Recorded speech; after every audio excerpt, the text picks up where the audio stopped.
দুই নম্বরে আল্লাহ পাক যদি কাউকে মাফ করে দেয় তার জন্য বানানো জান্নাত দেবে। এই কথা মানেন তো?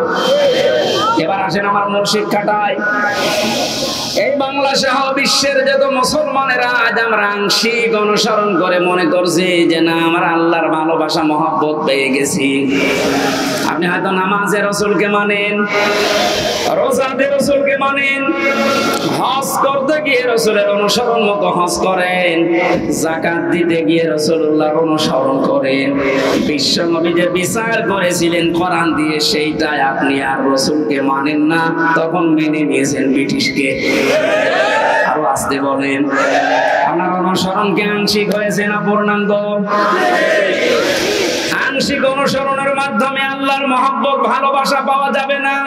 আর আল্লাহর মহব্বত যদি পাওয়া না যায় জান্নাতও যাওয়া যাবে না। কারণ আল্লাহ ইউহিব্বুকুমুল্লাহ দিয়েছেন, এটা মজারে বর্তমান ভবিষ্যৎ প্রেজেন্ট ফিউচার।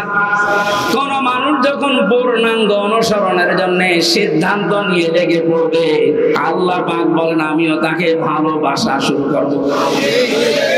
এখানে কত জ্ঞানী মানুষ আছেন আপনার বিবেকের কাছে? আপনার আমার প্রশ্ন, আপনার শরীর থেকে শুরু করেন, এই 3.5 হাত বডি, আপনার পরিবার, আপনার সমাজ, আপনার রাষ্ট্র, আপনার আন্তর্জাতিক নীতি তাকান, সব জায়গায় অনুসরণ যদি পূর্ণাঙ্গ আপনি না করেন, আল্লাহর কোরআন বলছে আপনাকে আল্লাহ এখনো ভালোবাসা আরম্ভ করে নাই। তাহলে এই আয়াত অনুযায়ী বাংলাদেশে হাজার হাজার পীর আল্লাহর ভালোবাসা এখনো পায়নি। বেশি বলে ফেললাম। একটু মিলিয়ে দেখেন তো কোথায় 80 আর কোথায় 20। এরপরও আমরা পারি না, কারণ আমরা কেউ 18, কেউ 17, কেউ 15, কেউ 14। আর ওরা যেহেতু আবহমান কাল থেকে আসতেছে 20। আমরা আর এই 17, 18, 19-এ থাকবো না, আমরা এখন 80 হয়ে যাবো ইনশাআল্লাহ। সময় যেহেতু সামনে আসছে, আমরা 80 হব না 20 থাকবো ইনশাআল্লাহ। এটা করতে হলে সবাই মিলে আজ অনুসরণ করা লাগবে আল্লাহ যেটা দিয়েছে। তার নাম কি? বলেন।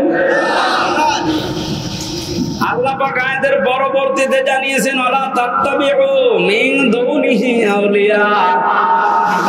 কোরআন বাদ দিয়ে পৃথিবীর কোন ওলি আল্লাহর অনুসরণ করার দরকার নেই। প্রশ্ন আসতে পারে আল্লাহ কি তার ওলিদের বিরুদ্ধে? না।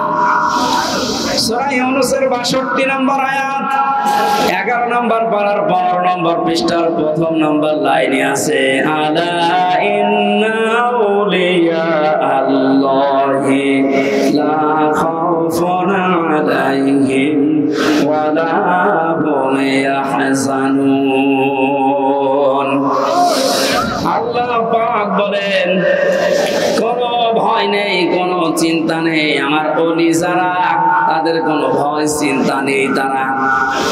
তাদেরকে সতর্ক করলাম, সুসংবাদ জানালাম, এদের ব্যাপারে তোমরা সাবধান থাকবা, এদের ভয় চিন্তা নেই। সূরা আরাফের 3 নম্বর আয়াতে বললেন কোনো অনুসরণ করার দরকার নেই। ওই আয়াতের সাথে আয়াতের কোনো মিল পাচ্ছি না। তাহলে আল্লাহর কথা চাচা এরশাদের মতো সকালে একটা বিকালে একটা।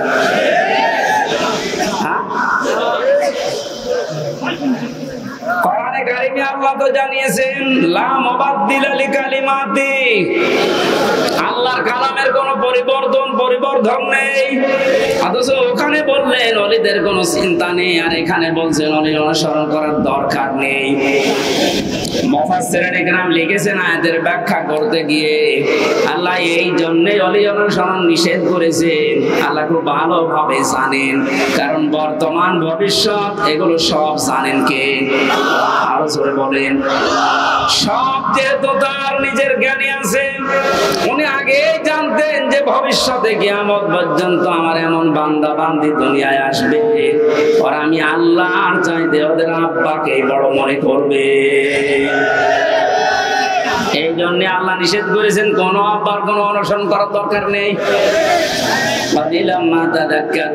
আল্লাহ আফসোস করছেন যে আমার বক্তব্য শোনার পরে আমার কিছু বান্দা বান্দি ফিরে আসবে, অধিকাংশ গুলোই মুখ ফিরিয়ে চলে যাবে। বলেন নাউজুবিল্লাহ।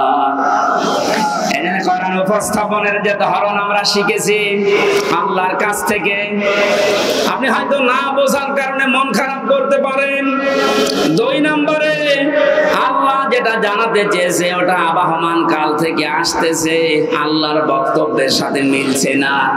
এখন আপনি কি ওই বাপ দাদারটাই মেনে চলবেন না আল্লাহর বর্ণনা করাটা? এখানে আরেকটা বিষয়, একটা মাসলা পাওয়া যায়। আজ যারা অন্ধ অনুসরণ করে ইসলামকে, দিনকে মানার চেষ্টা চালাচ্ছেন, এদেশে আছে। এই কারণে বলছি, পৃথিবীতে শুধু মুহাম্মদুর রাসূলুল্লাহ সাল্লাল্লাহু আলাইহি ওয়াসাল্লামকে বাদ দিয়ে কাউকে অন্ধ অনুসরণ করা জায়েজ নেই। কেন জায়েজ নেই? কারণ উসওয়াতুন হাসানা এই শব্দটা শুধুমাত্র মুহাম্মদুর রাসূলুল্লাহকে আল্লাহ দিয়েছেন।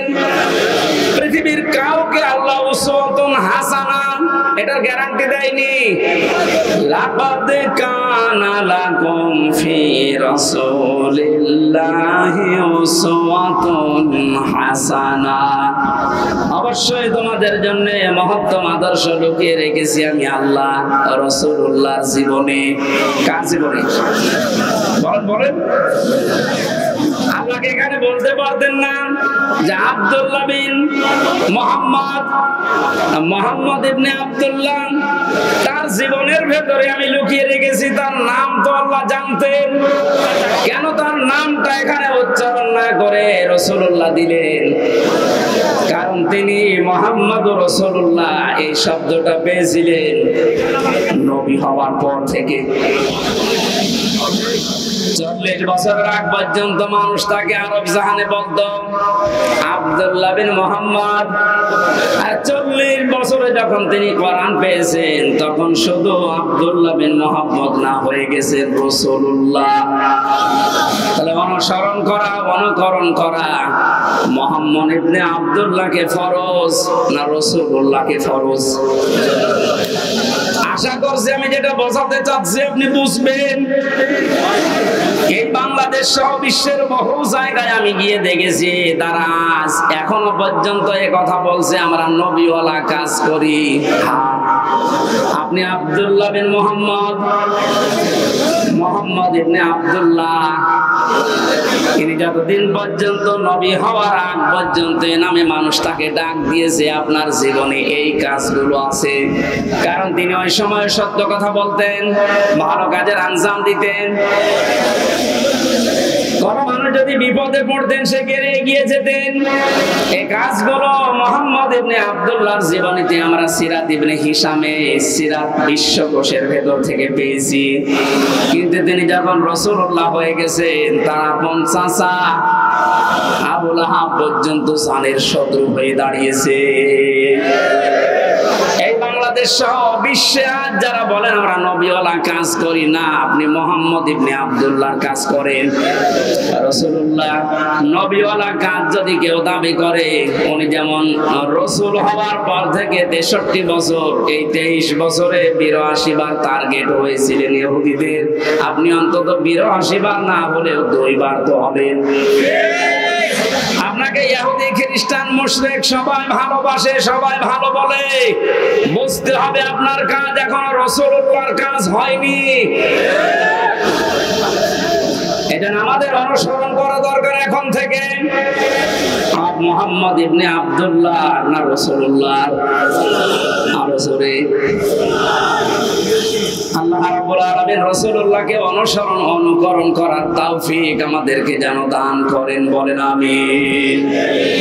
এখানে অনুসরণ করার জন্য 27টা পয়েন্ট আমি পেয়েছি তাফসিরে। বিশ্ব নবীকে অনুসরণ করা লাগবে এই কারণে, কুল ইন কুনতুম তুহিব্বুনাল্লাহা ফাত্তাবিউনি ইউহিব্বুকুমুল্লাহ।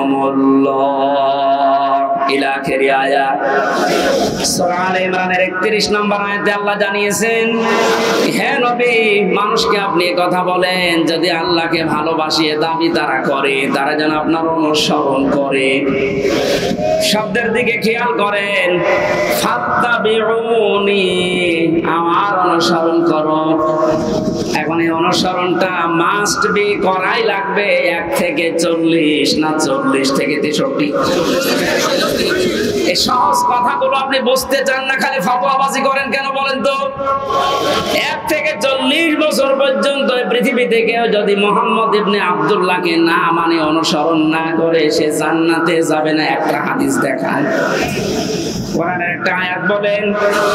কিন্তু মুহাম্মদ ইবনে আব্দুল্লাহ থেকে যখন রাসূলুল্লাহ হয়ে গেছেন, আমরা সবাই এখানে জানি উনি রাসূল হয়েছিলেন কত বছর বয়সে? আওয়াজ হবে বলেন।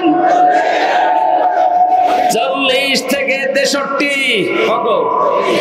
এই 23 বছরের 1 সেকেন্ডও যদি কেউ না মানে সে কাফের। ফতোয়া নতুন করে বানানো লাগবে? আল্লাহর কোরআন জানিয়েছে রাসূলুল্লাহকে অনুসরণ করা মাস্ট বি ফরজ।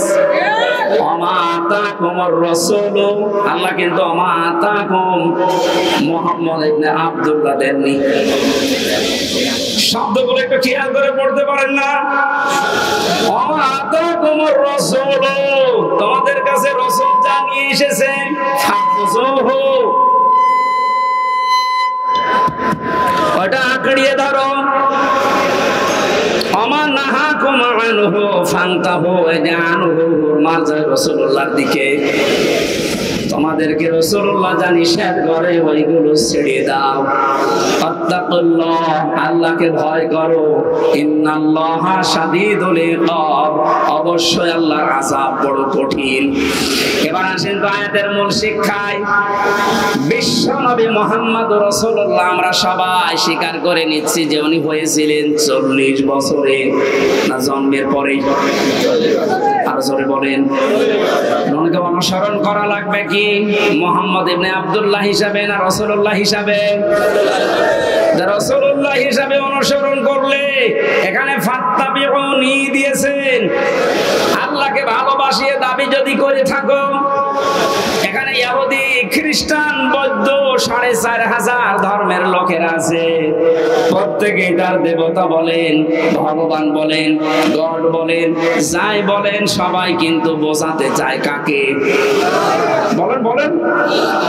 কিছু রূপক জিনিস হয়তো তারা বানায়, কিন্তু আসল কিন্তু আল্লাহ। আপনি হিন্দুদের বিপদে পড়লে দেখবেন রূপক যে 12 মাসে 13 পূজা করে, 33 কোটি দেবতা ওদের, একটা রূপক পূর্ণ বিশ্বাস ওদের নেই। ওদের বিশ্বাসও একজন আছে। আমার অনুষ্ঠানগুলো ভারতে বেশি থাকতো আগে। 17, 18, 19 সালে আমি ভারতেই বেশি ছিলাম। দেখেছি ওই সমস্ত জায়গায় বিপদে পড়লে হিন্দু ড্রাইভার আমার যে চালিয়ে নিয়ে যেত কলকাতায়, ও বেটা হিন্দু মানুষ, ভগবানকে ডাকা বাদ দিয়ে বিপদে পড়লে, চরম বৃষ্টি যখন, তখন বলছে ওপরওয়ালা একজন আছে। আমার বাস্তব জীবনে আমি দেখেছিলাম চরমনায়, বরিশালে যখন ছোটবেলায় যেতাম, সময় তো ব্রিজ ছিল না, নৌকায় যাওয়া লাগতো, লঞ্চে যাওয়া লাগতো।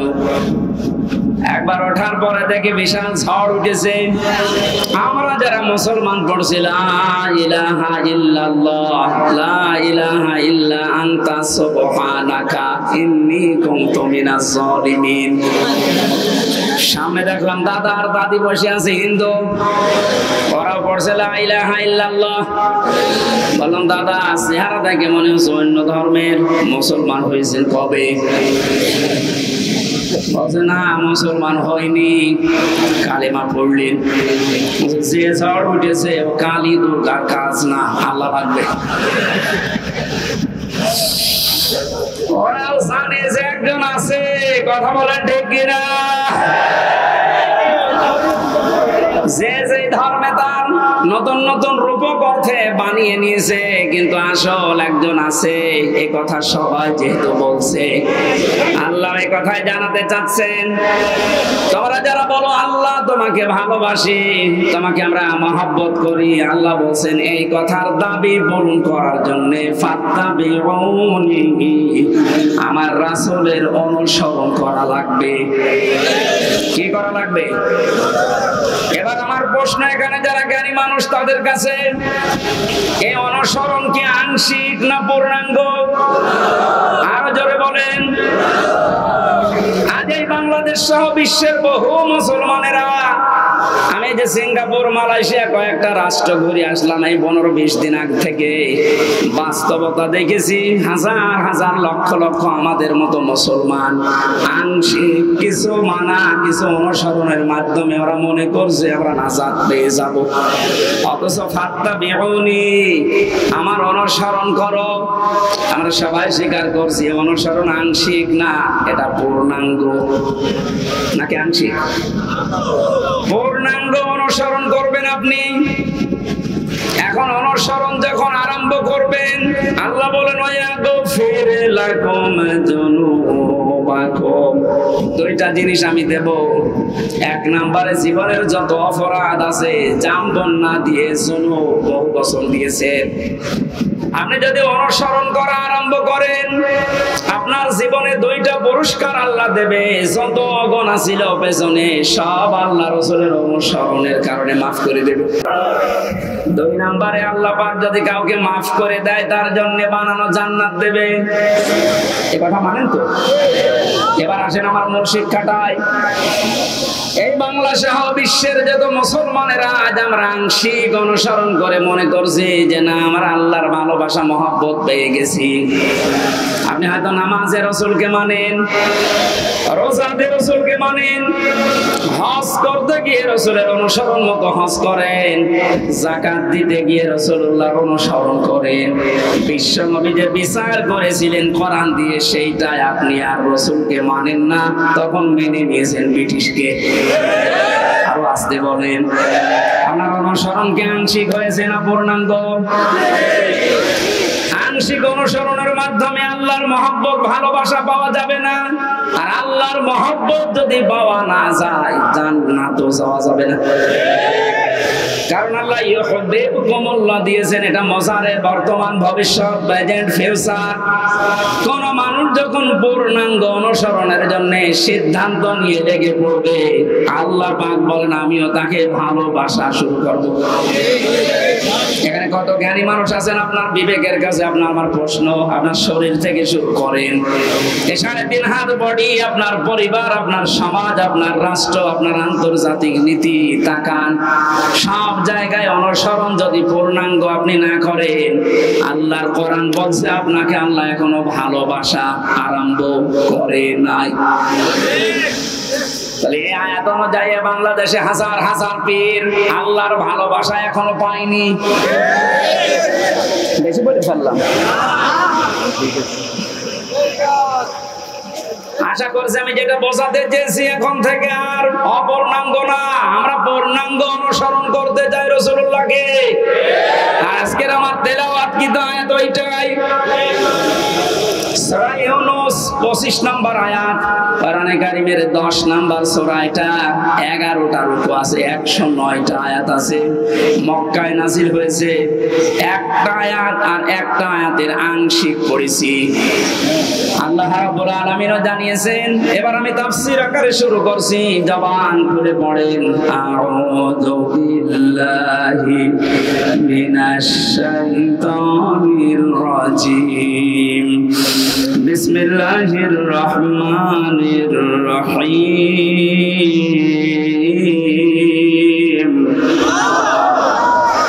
আল্লাহু ইয়াদউ ইলা দারিস সালাম। আল্লাহ বলেন আমি আল্লাহ তোমাদেরকে আহ্বান জানাচ্ছি, ডাকতেছি শান্তির ঘরের দিকে। আজ বাংলাদেশ বৈষম্য বিরোধী ছাত্র আন্দোলনের মাধ্যমে যে 9টা দফা দিয়েছিল, ওই দফাগুলো একটা একটা করে একটু পড়ে দেখেন। আমি তো মিলিয়ে দেখেছি এই আয়াতের বাস্তব প্রতিফলন ওই 9টা। আমি ওগুলো সব নোট করেছি, একটা একটা করে আপনি মিলাবেন এখন থেকে। যারা আছেন যেখানে দাঁড়িয়ে বসে শুয়ে খুব অ্যাক্টিভ, আল্লাহ পাক বলেন আমি তোমাদেরকে ডাকি আমার শান্তির ঘরের দিকে। তাম বাংলাদেশের এই 56,000 বর্গ মাইল মনে করেন একটা ঘর। এটা কি আর জোরে বলেন? আল্লাহ যে ঘরের দিকে ডাকতেছে ওই ঘরের নাম জান্নাত। ওই ঘরের নাম কি? জান্নাতের যে দরজা আমরা নাম শুনি, জান্নাতের দরজা 8টা না 100টার উপরে আমি কোরআনে পেয়েছি। এ বিষয়ে একটা বইও লিখেছিলাম ওই সময়, যে জান্নাতের স্তর 100টা, তার ভেতরে দারুস সালাম একটা দরজার নাম। দারুস সালাম মানে শান্তির বাড়ি বা ঘর। আল্লাহ পাক এখানে ডাক দিয়েছেন যে তোমরা শান্তির ঘরে প্রবেশ করো। এই পৃথিবীর মানুষ যেটা উদাহরণ দিয়ে বসে বেশি আমি ওইভাবে সেট করেছি। বাস্তবে আমরা দেখি একটা ঘর যদি কেউ বানাতে চায় বসবাসের জন্য, শান্তি পাওয়ার জন্য, ইসলাম শব্দটা এখানে আল্লাহ দিয়েছেন দারুস সালাম। সালাম সিলমুন, এখান থেকে ইসলাম, এর শাব্দিক অর্থ হচ্ছে শান্তি। কিন্তু কেউ যদি সুখ পেতে চায় এর আলাদা একটা আরবি শব্দ আছে রহাতুন। রহাতুন মানে সুখ। রহাতুন মানে কি? ঘরের ভেতরে মানুষ সুখ পাওয়ার জন্যই প্রবেশ করে। এই যে এখান থেকে সারাদিন সারা রাত মানুষ কর্মজীবন শেষ করে যখন বাড়িতে যায়, ঘরে প্রবেশ করার সঙ্গে সঙ্গে একটা অজানা শোক আপনাকে ঘিরে ধরে। আপনি একটু টের পান না? বাইরে যতক্ষণ আগে ততক্ষণ একটা আতঙ্ক কাজ করে, একটা ভয় ভয় কাজ করে। অথচ ঘরের ভেতরে 4 দেওয়াল দিয়ে যেটা আটকানো, কি আছে ওর ভেতরে, ওখানে গিয়ে একটা আলাদা শান্তি, ওই ভয়টা আল্লাহ যেন দূর করে দেয়। কথা বলেন ঠিক কিনা? আল্লাহ বলেন আমি আমার একটা ঘরের দিকে তোমাদেরকে ডাকছি, যে ঘরে প্রবেশ করলেই তোমরা সুখ আর শান্তি দুইটাই পেয়ে যাবে। যে তোমরা এখন একটা ঘর বানাবো, ঘর বানাতে প্রথমে খুঁটি দেওয়া লাগে। কি দেওয়া লাগে? খুঁটি বা পিলার দেওয়া লাগে। আল্লাহ যে ঘর বানাতে আমাদেরকে নির্দেশ দিচ্ছে যে শান্তির ঘরে প্রবেশ করো। এই ঘর যদি 56,000 বর্গ মাইলকে আপনি বানাতে চান, তাহলে 4টা খুঁটি আল্লাহর কাছ থেকে নেওয়া লাগবে। এই খুঁটিগুলো যদি কেউ ভারত থেকে নেয় বিপদে পড়বে। ওরা এখন বিপদে আছে। কথা বলে না কেন? ওরা বহু চেষ্টা চালিয়েছিল ওই সময় পাকিস্তান থেকে আমাদের এই চেষ্টাকে ভাগ করার জন্য। ওরা যেমন সাহায্য করেছে 7 সিস্টারের মাধ্যমে ওদের দেশকে ভাগ করার জন্য আমরাও সাহায্য করি। সালান আমরা সব দিয়ে দেব, আপনি যা করিয়েছেন আমরা ওইটাই করব। আপনারা ওই সময় ভাগ করে যদি আমাদের বন্ধু হয়ে যান, আমরাও কথা বলছেন। শুরু হয়ে গেছে অলরেডি। আলাদা পতাকা বানিয়ে উড়িয়ে দিয়েছে মণিপুরে। খেলা হবে না, খেলা আরম্ভ হয়ে গেছে। আপনারা যেমন আমাদের এতদিন বলেন আমরা বন্ধু, কারণ আপনাদের সেই পাকিস্তান আর এই বাংলাদেশ মাঝখানে ছিলাম, আমরা আলাদা করে দিয়েছি, এই জন্য আমরা আপনার বন্ধু। আমরাও পাশে তো দেখলাম ডক্টর ইউনূস প্রথমে এই ঘোষণা দিয়েছিল, এদেশকে অশান্ত করার জন্য যদি চেষ্টা চালান 7 সিস্টার থাকবে না। যদি নাও করোনার পেছনে যে দেওয়াল আছে তারা হয়তো একটু কাটি নাড়াচ্ছে। আন্তর্জাতিক যে বিষয়গুলো আমি এখানে বলতে চাচ্ছি না। যাই হোক, আমি এতটুকু টাচ দিলাম, ওরা আমাদেরকে পাকিস্তান থেকে আলাদা করে যদি ওরা বন্ধু হয়, ওদেরকে আমরা এই 7 সিস্টার 7টা অংশে ভাগ করে বন্ধু হব। আমরা তো ওরা একটা করেছিল, আমরা 7টা করে দিচ্ছি। আমরা আরো বড় বন্ধু না?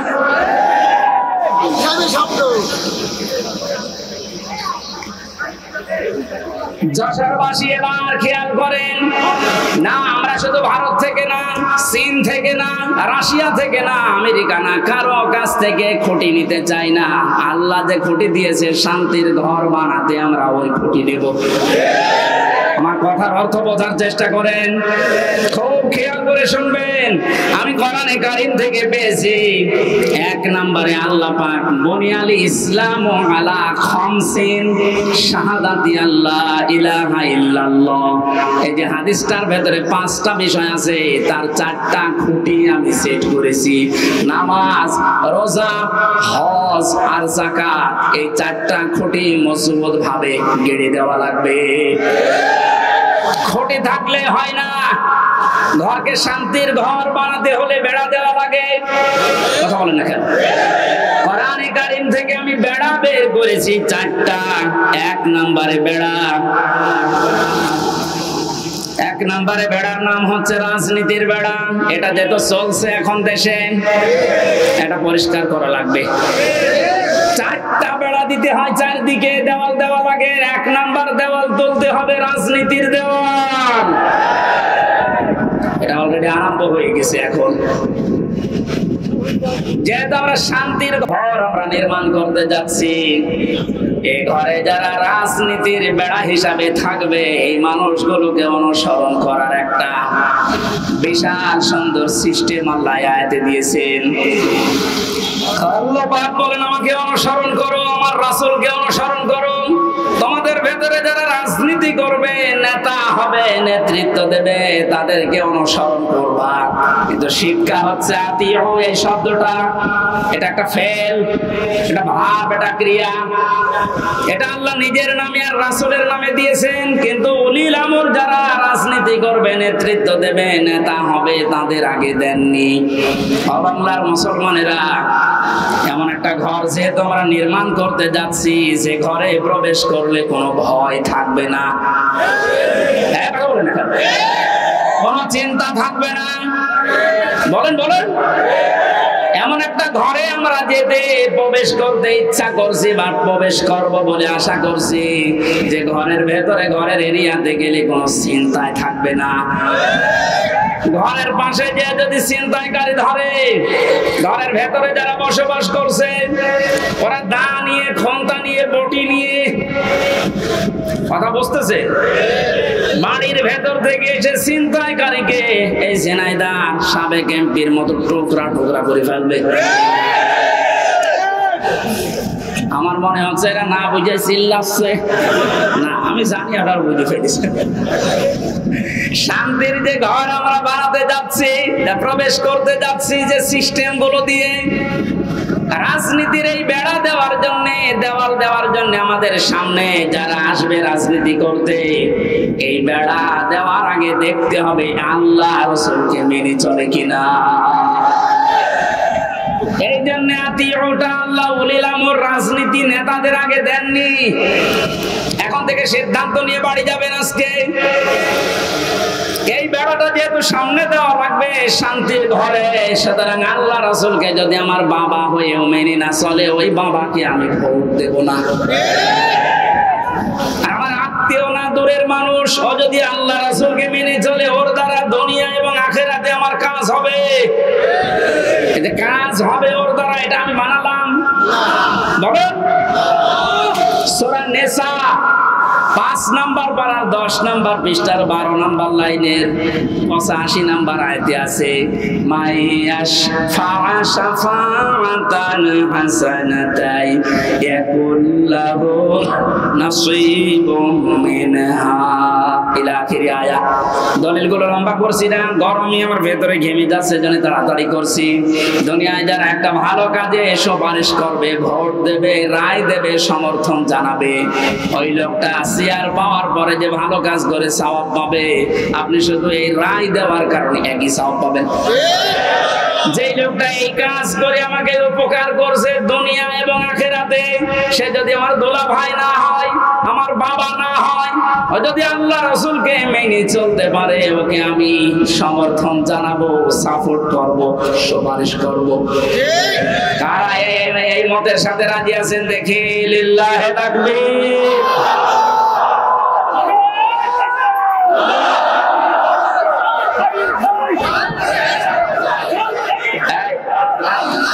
বোঝার চেষ্টা করেন।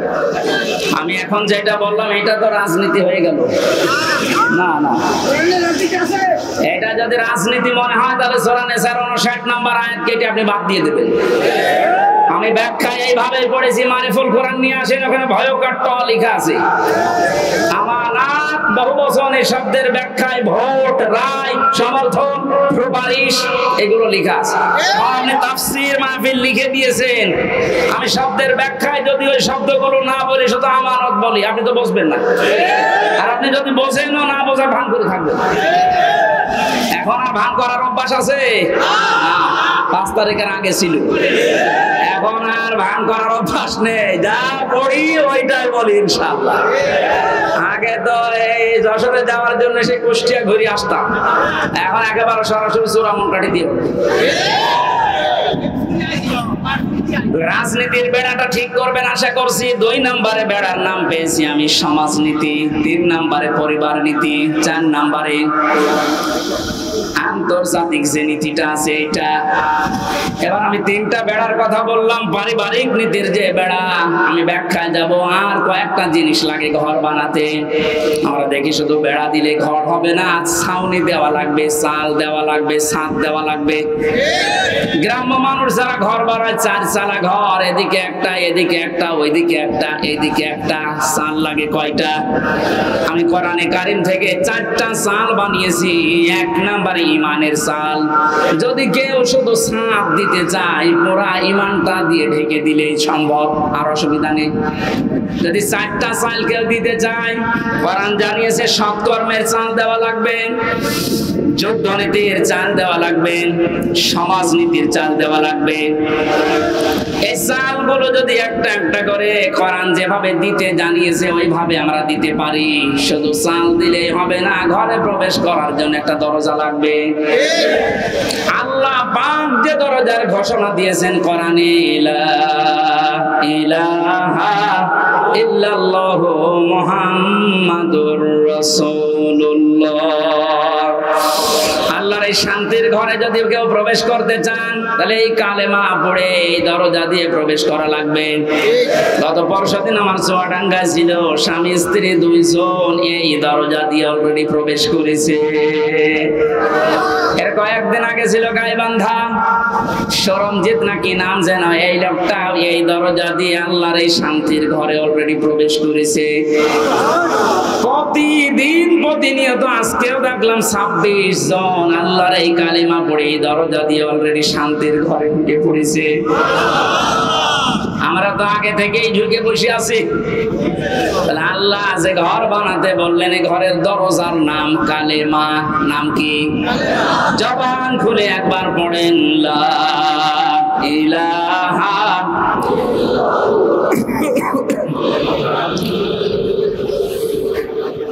ঘরে এবার প্রবেশ করছে যারা, এই ঘরে প্রবেশ করতে হলে আংশিক পা দিয়ে আর এক পা বের করে রেখেছি, শান্তিতে থাকতে পারবেন। দরজা দেওয়া লাগবে না। বলেন, দরজা যদি কেউ দিতে চায়, কোরআনে কারীম জানাচ্ছে, ইয়া আইয়ুহাল্লাযীনা আমানু দুখুলু ফিস-সিলমি কাফা। সূরা বাকারা 208 নম্বর আয়াতের প্রথম অংশে আছে, ও হে ঈমানদারেরা, তোমরা যদি সত্যি শান্তি পেতে চাও, আমি যে ঘর দিলাম ইসলামের, এখানে আংশিক প্রবেশ করবা না, পুরোপুরি প্রবেশ করো। জোরে বলেন আল্লাহু আকবার। ঘরে প্রবেশ করে যদি দেখেন জ্বালানা নেই, থাকতে পারবেন?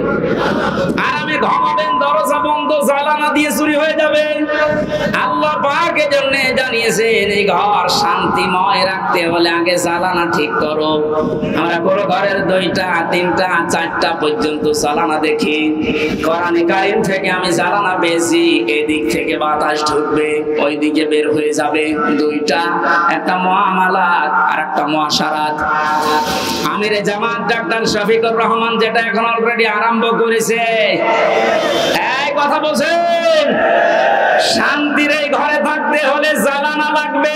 আর একটা দিলে হবে না, একটা একটা জ্বালানা দিলে বাতাস একদিকে প্রবেশ করে দম বন্ধ হয়ে যাবে, এটা যেন বের হতে চায়। এই জন্য আমাদের মুআমালাত মুআশারাত ঠিক করা লাগবে। মানে ভারতকে জানিয়েছেন আপনাদেরকে আমরা বন্ধ হিসাবে পেতে চাই। চীনের রাষ্ট্রদূত সেদিন যে প্রশংসা করেছেন, জালেমরা তো নেই, অনেক মুনাফিক এখন চলে যাচ্ছে। কত বিচক্ষণ লোক আপনি জানেন। আমি ছিলাম তার সাথে 4 দিন, বাস্তবতা দেখেছি। লোকটার মাথা না, এটা একটা ম্যাগনেট।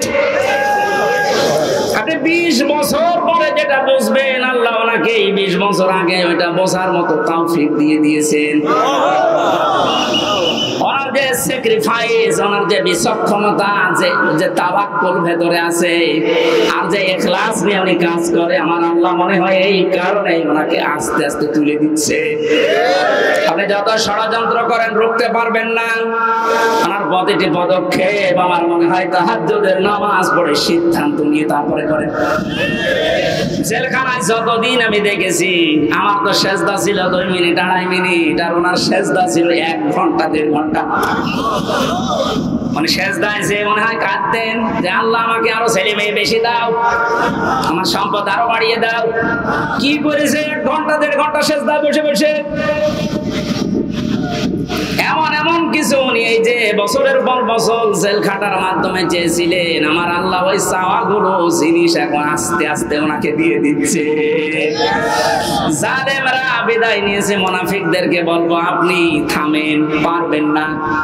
কারণ ওনার যে মুআমালাত, ওনার যে মুআশারাত, যে বিচক্ষণতা। কোথায়? কুষ্টিয়ায় 3 জন হাসপাতালে ভর্তি আছে। কুষ্টিয়ার জেলা আমির জানে না, উনি আছে কক্সবাজারে। ওখান থেকে জেলা আমিরকে কল দিয়ে বলছে 3 জন আপনার জেলায় হাসপাতালে কিছুক্ষণ আগে অ্যাক্সিডেন্ট করে পড়ে আছে, আপনি কোথায়? বলেন তো তার দূরদর্শিতা কত দূর। সেরকম একটা জেলা না, 64টা জেলা বাংলাদেশে।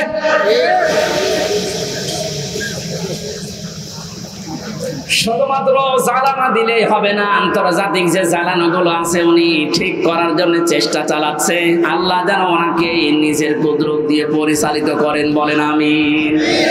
শুধু জ্বালানা থাকলেও ঘর ঠিক থাকে না, ভেন্টিলেটর লাগে। কথা বলছেন এখানে? ভেন্টিলেটর লাগবে না আলো বাতাস প্রবেশ করার জন্য, ডিশের তার লাগানো লাগবে না, বিদ্যুতের তার লাগানো লাগবে, ওয়াইফাই তার লাগাবেন না। তো আপনি আন্তর্জাতিক বিশ্ব নিয়ে খেলবেন কি করে, জানবেন কি করে? এই জন্য ভেন্টিলেটর লাগবে, কমপক্ষে 2টা 4টা। আল্লাহ রাব্বুল আলামিন কোরআনে কারিমে এমন সুন্দর সুন্দর ভেন্টিলেটর দিয়েছেন। সূরা আলে ইমরানের 85 নম্বর আয়াতে আছে, সূরা আলে ইমরানের 83 নম্বর আয়াতে আছে, সূরা আলে ইমরানের 19 নম্বর আয়াতে আছে। সুবহানাল্লাহ বলতে পারেন না? আমার গলা ব্যথা করছে, এই জন্য দলিলগুলো শুধু নাম বলছি। এভাবে যদি ঘর আমরা একটার পরে একটা পয়েন্টে যে সাজালাম, এগুলো একটা করে এখন ব্যাখ্যা আরম্ভ করব। যে প্রথম ঘরের খুঁটির পরে যে চাল আমরা দিয়েছিলাম, নামাজের ব্যাখ্যা, রোজার ব্যাখ্যা, হজের ব্যাখ্যা, যাকাতের ব্যাখ্যা, একটা করে খুঁটির ব্যাখ্যা দিলে এরকম 4 দিন লাগবে। আপনারা এগুলো কম বেশি জানেন, এই জন্য এই খুঁটিগুলো আমার বলার দরকার নেই। কয়েকটা চালের কথা, কয়েকটা বেড়ার কথা, দেওয়ালের কথা আমি বলছিলাম। তার ভেতরে একটা রাজনীতির বেড়া আমরা ঠিক করবো তো ইনশাআল্লাহ। বাস্তবে যে দেখবেন আল্লাহ রাসূলকে মানি না, ও আমার পীর হলে ওরে মানি না, আমার বাবা হলেও মানি না, আমার ভাই হলেও মানি না। আল্লাহ রাসূলকে মেনে চলে, ও যদি এখানে বাড়ি না, আমার আত্মীয় না, কারণ এই বেড়া আমার দেওয়া লাগবে। এরপরের বেড়ার নাম পারিবারিক জীবনের বেড়া। এ বেড়ায় হাজারো মানুষের আমাদের ঠিক নেই। এখানে অনেক ছেলের মাবুদ, তুমি জান্নাত আমার সামনে পাঠিয়ে দিয়েছো, আমি এইটা চাই না, আমি চাই তুমি যেখানে আছো ওই জায়গায় একটা ঘর আমার জন্য আলাদা বানাও, যেন ওখানে বসে বসে সব সময় তোমাকে দেখা যায়। আমার উপরে অত্যাচার চলছে, জুলুম চলছে, তোমার আবার যেন রাগ হয়ে না যায়। অনাজ্জিনি